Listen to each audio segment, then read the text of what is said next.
En 1960, le Sénégal accède à l'indépendance avec un espoir, celui de construire une nation prospère par elle-même. 64 ans plus tard, en juin 2024, ce rêve prend une dimension que personne n'avait anticipée. Sous l'océan qui borde ses côtes, le pays vient de réveiller un géant endormi depuis des millions d'années. Ce que vous allez découvrir dans les prochaines minutes, c'est l'histoire de la plus grande transformation économique que l'Afrique de l'Ouest ait connue depuis des décennies. Des milliards de barils, des investissements colossaux, des promesses de développement, mais aussi des risques immenses.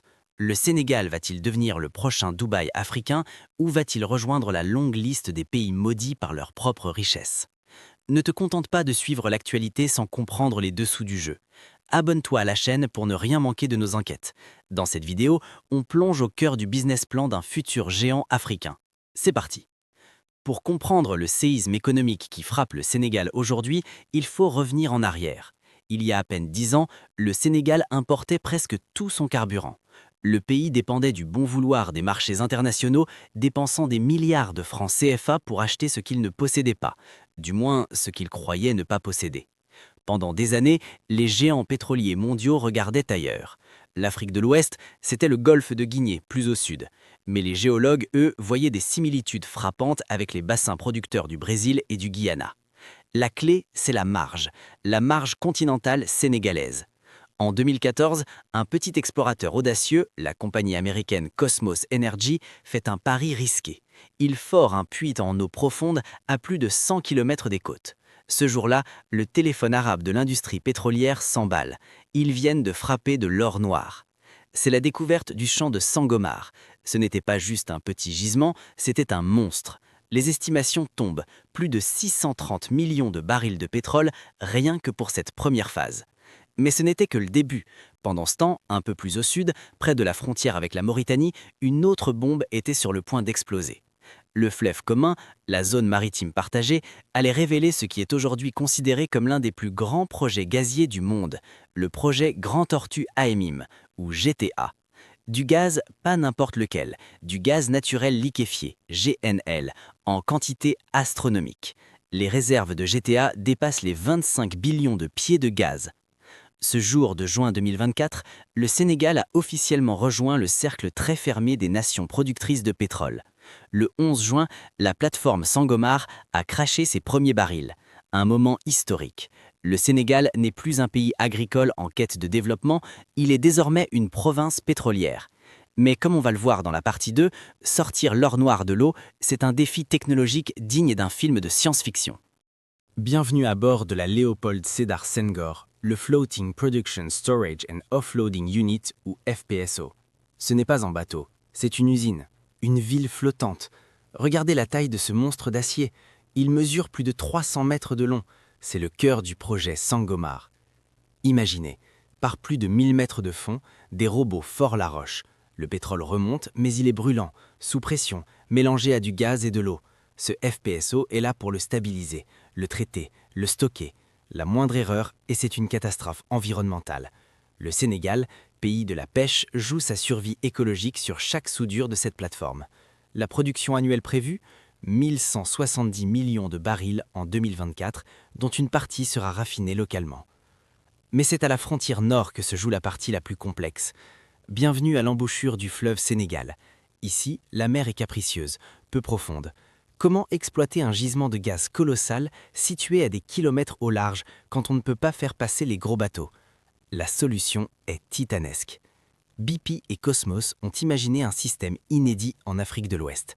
Le gaz est extrait en haute mer, puis envoyé par un pipeline sous-marin jusqu'à une plateforme intermédiaire. De là, il repart vers une île artificielle construite en pleine mer, au large de la Mauritanie. Cette île abrite une usine de liquéfaction. Le gaz est refroidi à moins 162 degrés Celsius.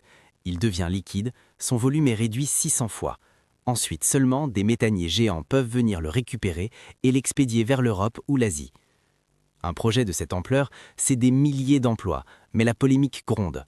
On parle de 14 000 emplois créés. Sont-ils pour les Sénégalais? Le gouvernement a imposé un contenu local strict. Des ingénieurs de Dakar, des techniciens de Saint-Louis sont formés au métier de l'offshore. C'est la course contre la montre pour que ce ne soit pas que des expatriés qui empochent les salaires. Mais maintenant, parlons cash. Parlons de ce qui intéresse tout le monde, les milliards. Le Sénégal a dépensé des milliards pour rentrer dans le jeu. Prêt de la Banque mondiale, partenariat avec des majors comme Woodside et BP. Mais à quel moment l'argent rentre et combien? Oubliez ce que vous avez entendu sur le pétrole qui va rendre tout le monde riche. La réalité est mathématique. Le Sénégal a négocié des contrats. Il ne possède pas 100% de son pétrole. Il perçoit des redevances, des impôts sur les sociétés et sa part via la société nationale Petrosen. Regardez les chiffres officiels, sortis tout droit des calculs du ministère des Finances. Pour l'année prochaine, 2025, l'État sénégalais empochera 1277 milliards de francs CFA. C'est énorme, mais attendez de voir la suite. 2026, 2054 milliards de francs CFA.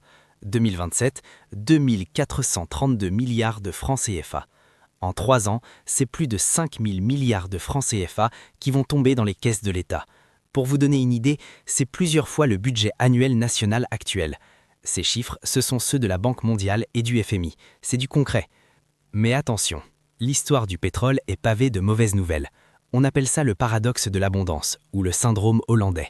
L'argent facile peut tuer l'agriculture, faire monter les prix et nourrir la corruption.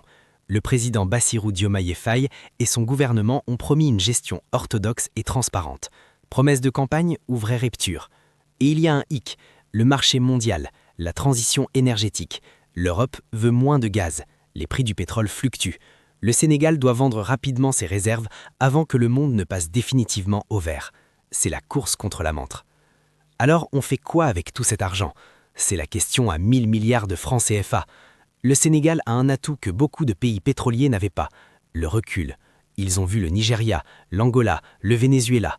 Ils savent que sans école, sans route, sans diversification, le pétrole est une drogue dure. Le plan, c'est de transformer ce cash en capital humain, financer la feuille de route Sénégal 2050. L'ambition est claire, faire du Sénégal un hub logistique et industriel. Imaginez, grâce au gaz de GTA, on alimente des plantes électriques. Fini les coupures de courant à Dakar. Le courant devient moins cher. Des usines de transformation de phosphate, le Sénégal est un géant de phosphate, s'installent. On ne vend plus de roches, on vend de l'engrais, on crée de la valeur. Mais l'ombre de l'Agassi plane.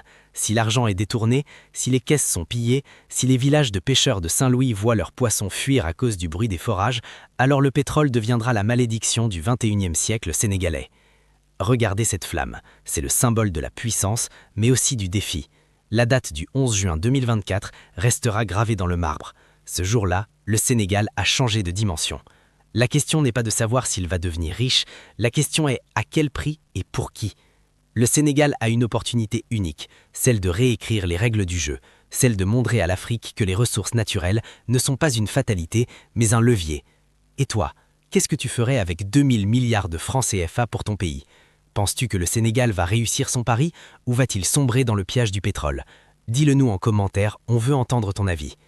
Merci d'avoir regardé cette enquête. Si tu as aimé, like, abonne-toi et partage cette vidéo pour réveiller les consciences. Nous, on continue de creuser pour te ramener la vérité où qu'elle soit.